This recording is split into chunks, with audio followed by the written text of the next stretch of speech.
다윗의 시 인도자를 따라 소사님에 맞춘 노래.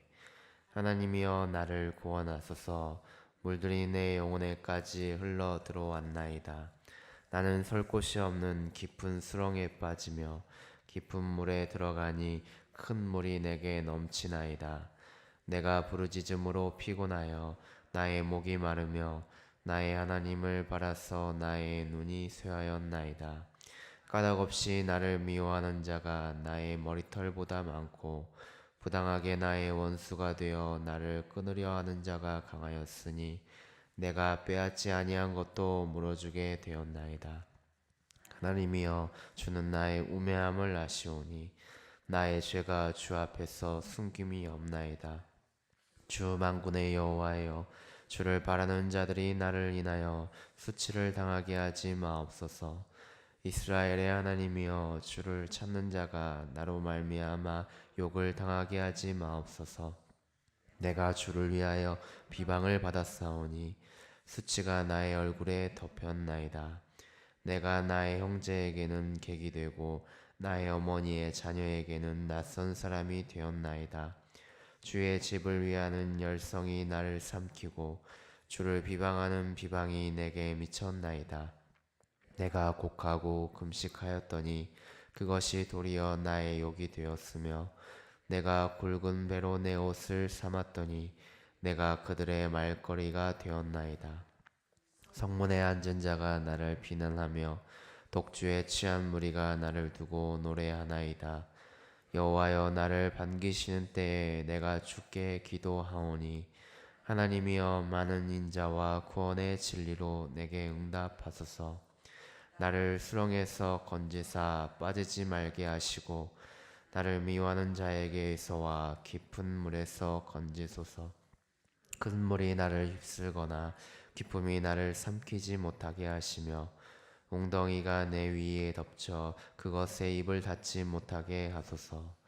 여호와여 주의 인자하심이 선하시오니 내게 응답하시며 주의 많은 긍휼에 따라 내게로 돌이키소서.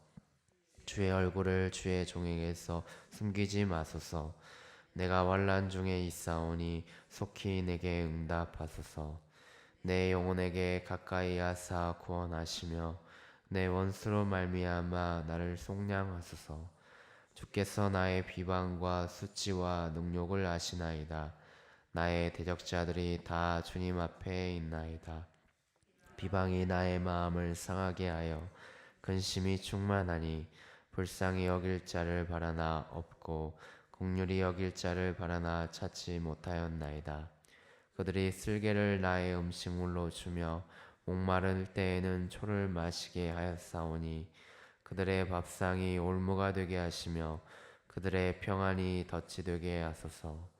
그들의 눈이 어두워 보지 못하게 하시며 그들의 허리가 항상 떨리게 하소서. 주의 분노를 그들의 위에 부으시며 주의 맹렬하신 노가 그들에게 미치게 하소서. 그들의 거처가 황폐하게 하시며 그들의 장막에 사는 자가 없게 하소서.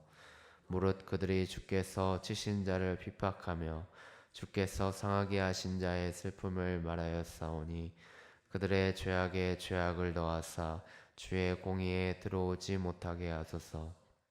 그들을 생명책에서 지우사 의인들과 함께 기록되지 말게 하소서. 오직 나는 가난하고 슬퍼오니 하나님이여 주의 구원으로 나를 높이소서. 내가 노래로 하나님의 이름을 찬송하며 감사함으로 하나님을 위대하시다 하리니 이것이 소 곧 뿔과 굽이 있는 황소를 드림보다 여호와를 더욱 기쁘시게 함이 될 것이라. 공고한 자가 이를 보고 기뻐하나니 하나님을 찾는 너희들아 너희 마음을 소생하게 할지어다. 여호와는 궁핍한 자의 소리를 들으시며 자기로 말미암아 갇힌 자를 멸시하지 아니하시나니 천지가 그를 찬송할 것이요 바다와 그 중에 모든 생물도 그리할지로다. 하나님이 시온을 구원하시고 유다 성읍들을 건설하시리니 무리가 거기 살며 소유를 삼으리로다. 그의 종들의 후손이 또한 이를 상속하고 그의 이름을 사랑하는 자가 그 중에 살리로다. 아멘. 오늘 우리가 읽은 시편 69편은 다윗의 시 인도자를 따라 소사님의 맞춘 노래라고 이렇게 표제가 붙어 있습니다. 특별히 이렇게 소사님이라고 하는 표현은 원어에서는 백합 또는 백합과 같은 꽃이라는 표현이라고 말하지만 본문에서 어떤 의미로 쓰였는지 정확하게 파악하기가 어려워서 이를 놓고 곡조에 맞춰 부르라는 지시이거나 때로는 이것이 악보책이었다라고 보기도 하고 또 백합 모양을 닮은 악기라고 이렇게 보여지기도 합니다. 무엇이 맞는지는 확인하기가 어렵지만 이를 놓고 이 소사님의 맞춘 노래라고 이렇게 이야기하고 있습니다. 또 여기에서는 저작 시기나 또 배경에 대한 언급이 나오지 않기 때문에 구체적인 시기나 배경들을 우리가 표제를 보고서는 잘 알 수는 없지만 8절에서 가까운 이들로부터 배반을 당하는 내용들을 우리가 상기해 볼 때 사무엘하 15장에 나오는 다윗이 압살롬의 반역을 당하였던 때나 또는 열왕기상 1장에 나오는 아도니아의 반역대를 배경으로 하는 것으로 보여지기도 합니다. 이 시는 기본적으로 다윗이 쓴 시로 개인의 애가적인 성격을 띠고 있는데 하나님께 도움을 구하는 간절한 기도가 빈번하게 나타나고 있음을 우리에게 보여주고 있습니다. 다윗은 하나님께로부터 기름 부음을 받아 세워진 택한 이스라엘 백성 중에 왕이었고 또 축복을 받은 자 중에 한 사람이었습니다. 또한 이러한 다윗의 언약으로부터 후대에 이런 그리스도께서 탄생하시는 놀라운 구속사적인 계획 속에 있었던 왕이 바로 다윗이었음을 우리는 알 수 있습니다. 그러나 하나님께서 택한 이러한 다윗도 어떠한 연유에서인지 많은 이러한 대적들로부터 도전과 핍박을 받는 모습들을 우리가 말씀 속에서 보게 됩니다. 우리가 읽은 시편 69편은 당시 이러한 다윗이 느끼고 경험했던 아픔과 또 고난의 시간들을 고백하면서 하나님께 간구하는 장면으로 보여지고 있습니다. 따라서 본문을 읽는 우리는 1차적으로는 다윗이 직면했던 이러한 고난을 바라보면서 그의 답답했던 심경을 함께 우리가 읽어나가야 하지만 더 나아가서 그러한 고난과 아픔의 시간을 가운데 역사하시는 하나님의 계획과 또 경륜이 무엇이었는지를 발견해야 할 것임을 우리에게 깨닫게 해주고 있습니다. 무엇보다도 본문은 다윗의 이러한 고난과 아픔의 시간들을 통해서 교훈하지만 더 근본적인 의미를 우리가 살펴보게 되면 장차 나타날 메시아의 예언적 성격도 함께 지니고 있음을 우리가 이 말씀을 통해서 읽어낼 수 있어야겠습니다. 택한 백성들의 죄를 대속하기 위하여서 성육신하시고 또 사단과 주님을 대적하는 무리들로부터 온갖 조롱과 수치를 받으시다가 마침내 십자가 고난을 당하신 메시아의 모습이 바로 다윗의 모습을 통해서 이렇게 발견되고 있다는 것입니다. 사랑하는 우리 성도 여러분, 우리가 살아가는 이 세상은 온전하지 못하기 때문에 죄가 관영하고 또 타락한 이 세상에서는 고난과 슬픔의 연속뿐임을 우리에게 보여주고 있습니다. 그래서 모세는 우리의 연수가 70이요 또 강건하면 80이라도 그 연수의 자랑은 수고와 슬픔뿐이라고 고백하기도 했습니다. 그러나 더욱 슬픈 현실은 때로는 부당하게 당하는 고난이 우리에게 찾아올 수 있다는 것을 보여주고 있습니다. 우리의 영혼과 육체에 침투해오는 예기치 못한 이러한 고난들은 때로 믿는 자들을 더욱 이러한 고통과 또 번민의 시간으로 몰아넣기도 한다는 것입니다. 우리는 이러한 일들을 경험하게 될 때 이 고난이 우리에게 무엇을 의미하고 있는지 그 원인을 발견하고 깨달아야 하나님의 계획하심과 경륜하심을 발견할 수 있다는 것을 알게 해줍니다. 오늘 시인인 이 다윗은 하나님의 종이고 또 말씀을 보게 되면 주님의 전을 위한 열정을 가지고 있고 시온과 유다의 성읍이 회복되는 것을 사모하고 있는 믿음의 사람임을 보게 됩니다. 그럼에도 불구하고 그는 지금 이러한 고난의 시간을 겪고 있습니다. 그런데 그에게 가장 수치스럽고 치명적인 고통을 안겨준 이들이 오늘 말씀에서 나타나고 있는데, 그들은 바로 외부의 어떠한 그를 대적하는 세력이 아니라 바로 자신의 내부에서부터 비롯되고 있음을 보여주고 있습니다. 말씀을 보게 되면 가장 가까운 가족들은 그를 외면하고 있고, 또 친구들은 배신하였고 원수들은 그의 목숨을 삼키려고 하고 있다라고 이렇게 오늘 말씀 속에서 기록하고 있습니다. 그는 지금 너무나도 처절하게 배신과 조롱과 모욕을 당하고 있음을 보게 되는 것입니다.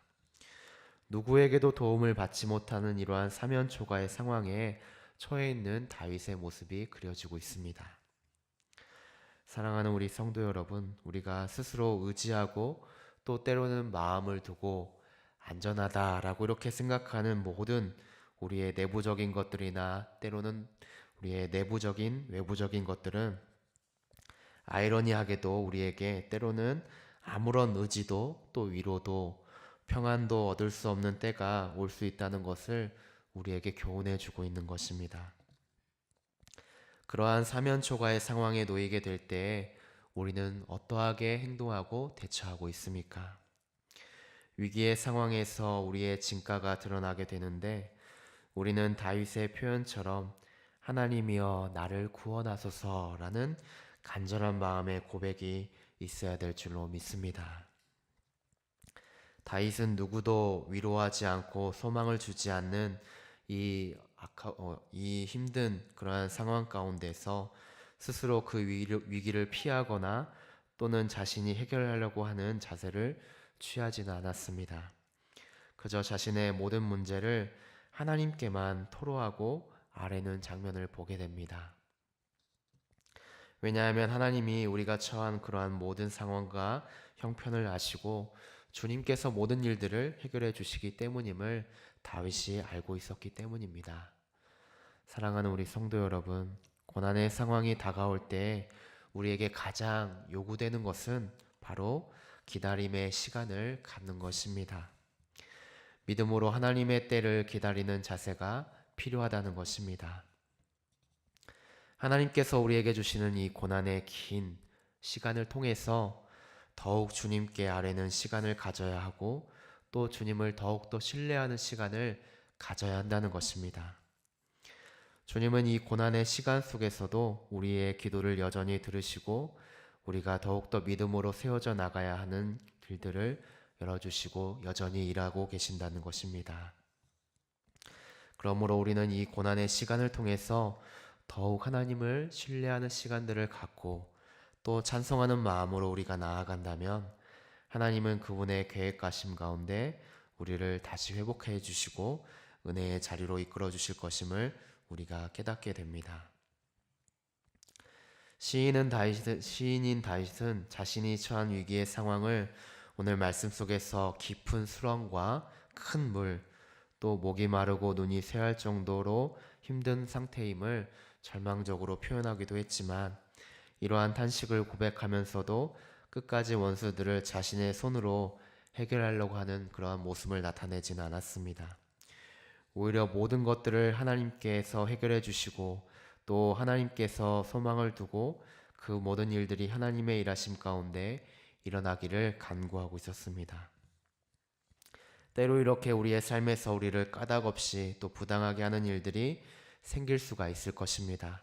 사단은 우리를 더욱 그러한 박해에 직면하도록 우리를 그러한 상황으로 몰아넣기도 합니다.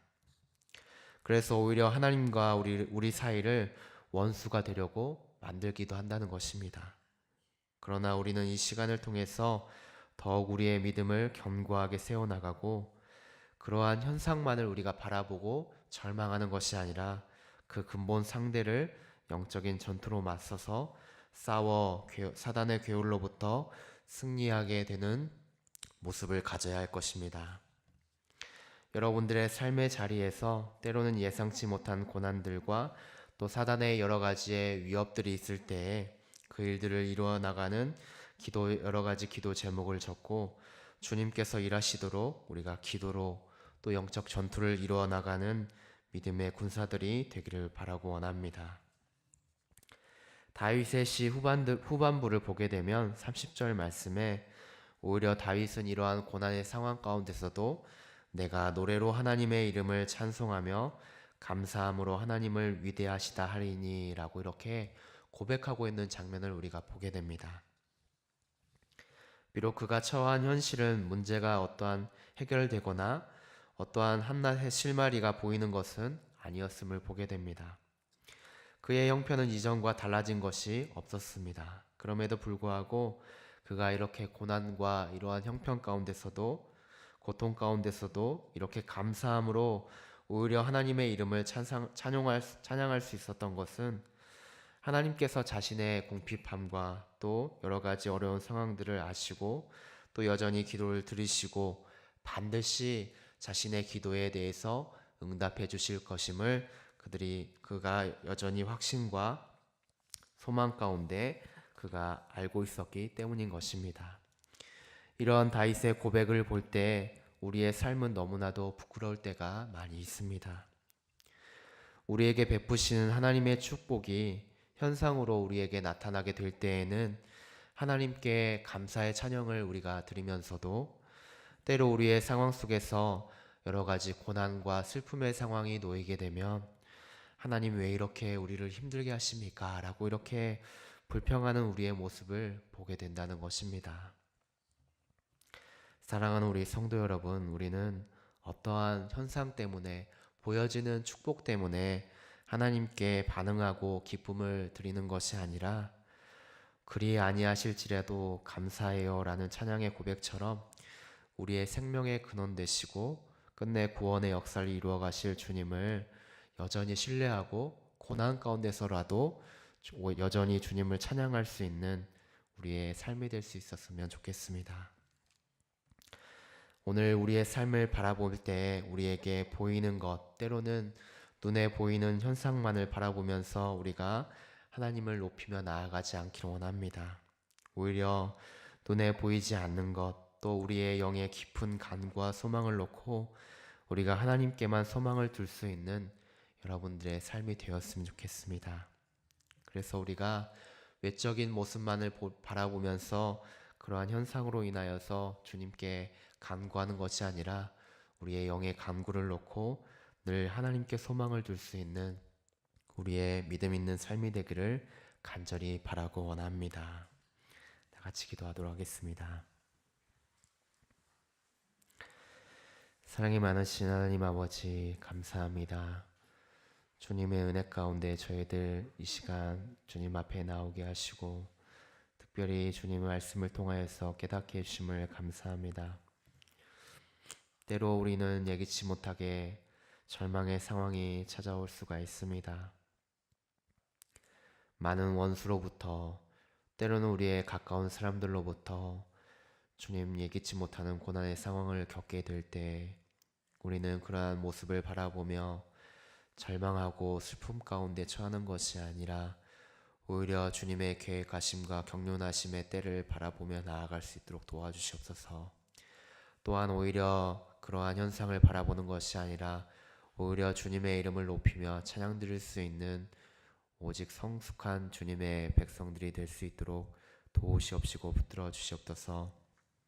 주님, 우리가 더욱더 주님을 신뢰하고 찬양 드리기를 원합니다.